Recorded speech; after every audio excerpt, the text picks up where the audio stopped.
Ya, bismillahirrahmanirrahim. Pertanyaannya masalah pekerjaan. Kita tahu betul di laut ini yang namanya nelayan. Ya, karena dia kerja di laut. Apa hukum nelayan yang bekerja di laut? Masalah sholatnya. Jelas, hukumnya sholat tidak boleh ditinggalkan. Allah Subhanahu wa taala berfirman, "Wattaqullah mastata'tum wasma'u wati'u." Bertakwalah kepada Allah semaksimal kita mampu, dengar dan taat.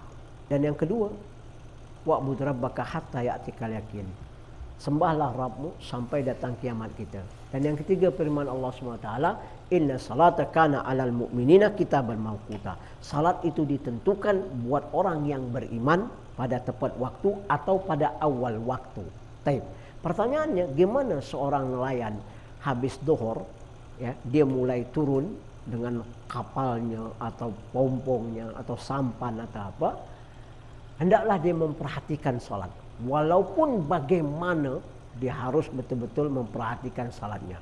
Bawalah bekal yang dia butuh, bekal untuk salat seperti pakaian yang bersih, mungkin sujadah, sarung apa, dan mungkin peci apa. Bawalah bekal itu. Ketika dia tidak turun sekarang ini, dia kan berangkat dari pulau ini dengan menggunakan kapal besar atau kapal kecil, dengan membawa alat-alat yang butuh untuk mengambil ikan. Dia kadang-kadang bisa lama di laut, bisa sampai malam di laut, ya. Dan bagaimana asar, maghrib, isya?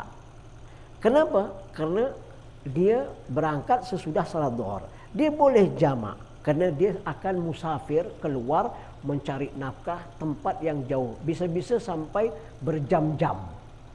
Dia salat zuhur, sudah, setelah itu dia salat asar, dia qomat, jamak mukim 4 rakaat. Sudah. Ya, kalau dia nak salat 2 rakaat safar berdoa memohon silahkan saja, ya. Yang penting dia jamak, karena zuhur dengan asar bisa dijamak.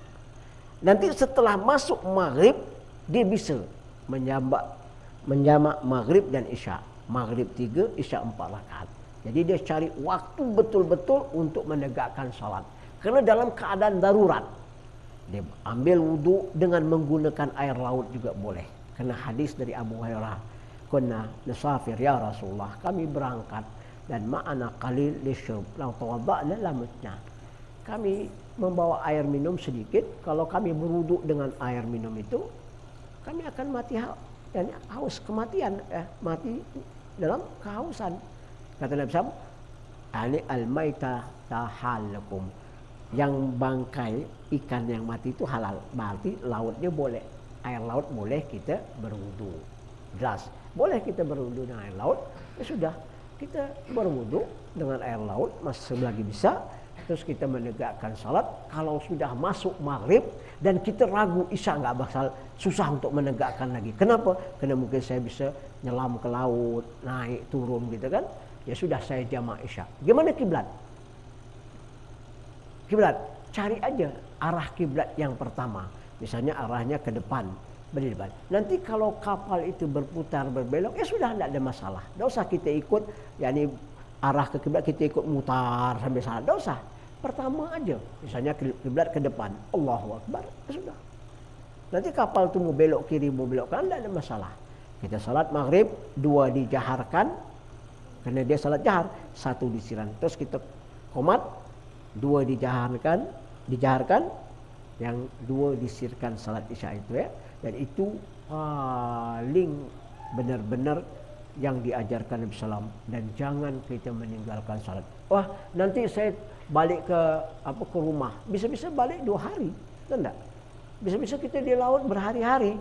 Ya sudah, bisa kita jamakkan dalam keadaan sholat itu dengan kita membawa pakaian yang bersih, ya, zuhur sama asar. Tapi kalau kita merasa musafir sudah jauh dari kampung kita, ya sudah, salat zuhur 2 rakaat, qomat, ya. Salat asar 2 rakaat, maghrib 3, qomat, isya 2, ya. Amma subuh tetap, ya. Itu, ya, jadi tak apa-apa. Begitu masuk zuhur, saya salat zuhur, ya. Selesai qomat, salat asar. Masuk maghrib, selesai qomat, saya salat isya, ya.